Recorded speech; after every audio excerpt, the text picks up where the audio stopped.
तपाईँ युट्युबर हो, तपाईँ ब्लगर हो, तपाईँ वेबसाइट चलाउनुहुन्छ, तपाईँ इन्टरनेट गुगल एडसेन्ससँग कारोबार गर्नुहुन्छ भने यो भिडियो जरुर हेर्नु होला। यो भिडियो तपाईँहरुकै लागि हो र तपाईँ इन फ्युचरमा युट्युबमै काम गर्न चाहनुहुन्छ, इन्टरनेटमै काम गर्न चाहनुहुन्छ, एडसेन्ससँगै काम गर्न चाहनुहुन्छ भने यो भिडियो तपाईँहरुकै लागि हो। आज म एडसेन्स एकाउन्टको युएस ट्याक्स इन्फर्मेसन कसरी त्यसलाई फर्म फिलअप गर्ने यो नयाँ अपडेट पनि आएको छ। यो तपाईहरुकै लागि बनाएको भिडियो। तपाईले पुरा भिडियो हेरेर आफूले पनि त्यसरी नै ट्याक्स इन्फर्मेसन फिलअप गर्नु होला फर्मलाई।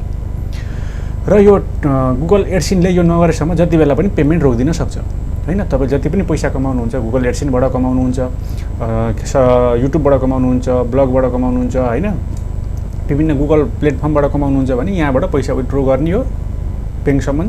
र यो विथड्र गरिसक्नको लागि चाहिँ तपाईले यो युएस ट्याक्स नेपालबाट यसरी नै फिलअप गर्नु होला। आउनुस्, लागौँ स्क्रिनमा, म तपाईलाई सबै लाइभ देखाउँछु। तपाईले यसरी नै गर्नुस्।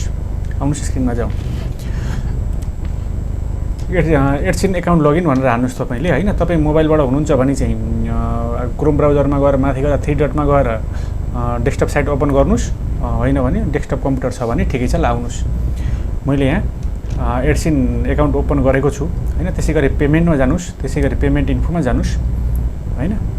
त्यसैगरी यहाँ तपाईलाई नोटिफिकेसन बारमा केही आएको छ भने ठिकै छ, आएको छैन भने केही प्रब्लम छैन। यहाँ आएको भए यहाँबाट यस्तै इन्टरफेस चाहिँ देखाइदिन्थ्यो है त। तपाईले यहाँ एड ट्याक्स इन्फो गरिदिनुस् हैन।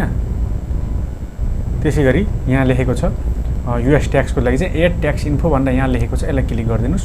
यहाँ 5 देखि 15 मिनेट भित्र 15 देखि 20 मिनेटमा चाहिँ यो फर्म फिलअप गर्नु होला प्रपर तरिकाले भनेर भनेको छ। केही हेल्प चाहियो भने पनि सोध्नु भनेको छ। स्टार्ट फर्म गरिदिउँ हैन। त्यसैगरी यहाँ हेर्नुहुन्छ भने यस्तो इन्टरफेस आउँछ। यहाँ आफूले भेरिफाई गर्नुपर्ने हुन्छ। यसलाई सर्लक्क भेरिफाई गरिदिनुस्। आफ्नो फोनमा केही चाहन्छ हैन, नोटिफिकेसनहरु केही आउला अथवा केही अङ्क आउला, त्यसलाई चाहिँ भेरिफाई गर्नुपर्ने हुन्छ। आफूले पनि यसरी भेरिफाई गरिदिनु होला हैन। मैले पनि यसलाई यहाँबाट भेरिफाई गरेँ।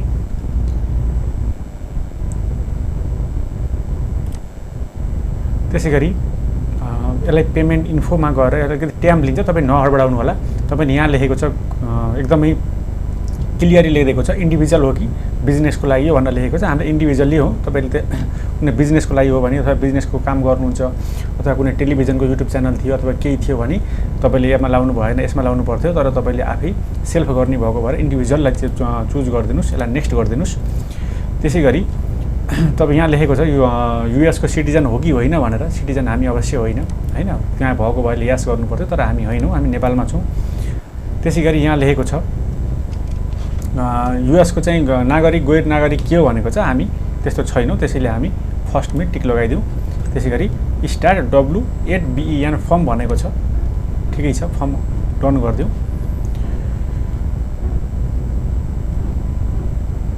अलिकति यहाँ टाइम लिन्छ, तपाईँ नहडबडाउनु होला हैन। फेरि यहाँ हडबडाउँदा बित्तिकै नेट चलेन के होला ब्याक गर्ने यताउति, तपाईँ आनन्दसँग काम गर्नुस्।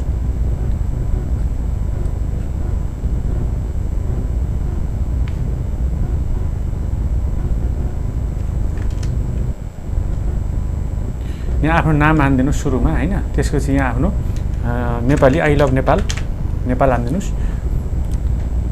त्यसैगरी यहाँ अप्सन यहाँ आफ्नो प्यान नम्बर भनेको छ। नहाल्दा पनि त्यस्तो फरक पर्दैन, तर हाल्दा पनि भयो हैन। हालेर केही बिग्रेन, नहाल्दा पनि कुनै प्रब्लम भएन। अप्सनलमा छ है त, यहाँ अप्सनल लेखेको छ। यसलाई नेक्स्ट गरिदिनुस्। त्यसैगरी यहाँ आफ्नो एड्रेस मागेको छ हैन। यसलाई मैले पर्मनेन्ट एड्रेस नै क्लिक गर्छु।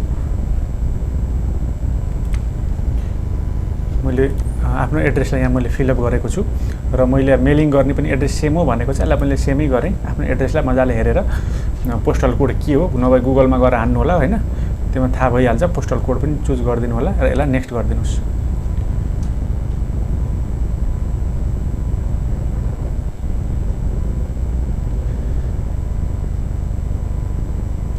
त्यसैगरी यसलाई चाहिँ तपाईले के लेखेको छ भने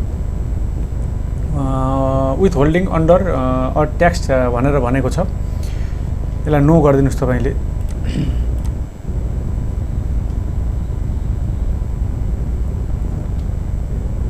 त्यसैगरी सर्भिस परफर्मेन्ट युएस भनेको छ। यसलाई पनि नो गरिदिउँ।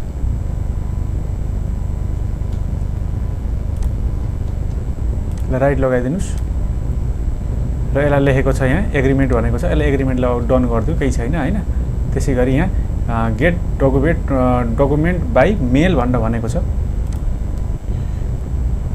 यहाँ अनि मेल गर्ने कि पेपरलेस गर्ने भनेको चाहिँ हामीले पेपरलेस गर्छौँ। हामीले बिना पेपरको नै हामीले भेरिफाई गराउँछौँ। यसलाई गो पेपरलेसमा क्लिक गरिदिनुहोस्। गो पेपरलेस गरिसकेपछि यसलाई हामीले नेक्स्ट गरिदिन्छौँ। त्यसै गरी यहाँ यो उसलाई चाहिँ प्रिभ्यू गर्ने भनेको छ डकुमेन्टलाई। यो डकुमेन्ट हाम्रो रेडी भइसकेको छ। यसलाई यहाँबाट डन गरिदिउँ, कन्फर्म गरिदिउँ र यसलाई नेक्स्ट गरिदिउँ है त। डकुमेन्ट प्रिभ्यूलाई चाहिँ माथिका सबै ठिक छन् भनेर सोधेको छ। यहाँ ओके ठिकै छन्। हामीले राम्रो सबै फर्म मजाले फर्म भरेका छौँ होइन। यहाँ आफ्नो आइडीहरू अथवा नाम ठेगानाहरू हाल्यौँ, देशको नाम, अनि यहाँ एड्रेसहरू भेरिफाई गरायौँ, अनि ट्याक्स चाहिँ हामीले गऱ्यौँ होइन। त्यसै गरी एक्टिभेसनलाई पनि हामीले नो गरिदिएका थियौँ र यसलाई चाहिँ हामीले नेक्स्ट गरिदिन्छौँ। त्यसै गरी यहाँ लेखेको छ यसलाई पनि हामीले सर्टिफाई एन्ड साइन भनेको छ। यसलाई पनि हामीले ओके गरिदिउँ र यसलाई पनि यहाँ डन गरिदिउँ होइन। यहाँ अप्सनलमा केही हाल्नु परेन। यहाँ लेखेको छ तपाईँ यो तपाईँले यो फर्म फिलअप गर्ने आफू हो अथवा कोही म्यानेजरबाट गराउनु भएको छ के छ भनेर सोधेको छ। यहाँ म आफै सेल्फ हो भनेर मैले यस गरिदिएँ। तपाईँ अरूले कसैले गरिदिनु हुन्छ भने अरू कसैले भए त्यो गरिदिनु होला। र यहाँ यो आफैले गर्ने भएपछि यहाँ ऊ पनि मागेन है त। त्यसै गरी यसलाई सबमिट गरिदिउँ। त्यसै गरी यहाँ लेखेको छ फर्म W8BEN भनेर भनेको चाहिँ अप्रुभ भनेको छ होइन। हामीले 30% गर्नेवाला छौँ भनेर भन्छ। यो राम्रै छ, ठिक छ। अब हामीले यसलाई भयो कि भएन भनेर हामीले मेल पनि चेक गरौँ। मेल पनि चेक गर्छौँ एकचोटि। र यहाँ लेखेको छ होइन गुगल पेमेन्टबाट भर्खरै मेल आएको छ 5:16 हेर्नुहोस् होइन। यहाँ ट्याक्स इन्फर्मेसन चाहिँ के भनेको त भन्दा अप्रुभ भनेको छ। Your tax information has been approve भनेको छ।